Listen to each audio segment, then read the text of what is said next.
Nā, ia te wiki ka hui te tokomaha o Kirikiri ki tētahi o ngā whare kawhe o te rohe ki te ako i te reo Māori.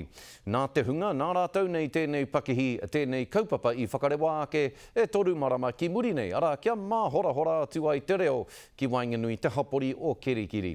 Kia tahuri ake tātou.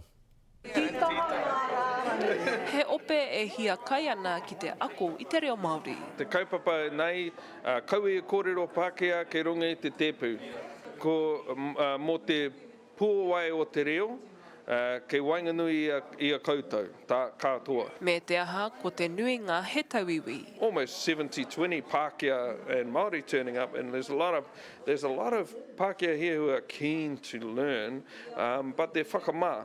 You know, and often don't have a reason to go on the marae, don't have a reason to actually exercise their te reo.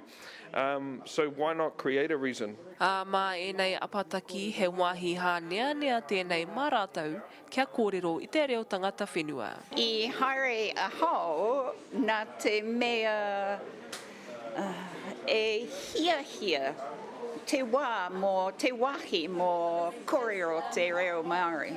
Just breaking down walls of ignorance, breaking down walls of preconceived ideas, and also learning more about te ao Māori. E au māngia ana te tū o tēnei kai whakahaere wharekai, kia hāpai ake i tēnei kaupapa. Well, because it shouldn't just be at school and it shouldn't just be at the marae. It should be out in public every day. He ahuatanga e hia ana e ia te kite, rapa noa te motu. I'd love to have it at more cafes. I'd love to dot it around. I'd love to get it, you know, like in other places as well. I think it's super important. I thought it was perfect, just what I needed. Hui katoa mai e nei arero Māori ia wiki, e tipu mato te tipu o tō rātou reo.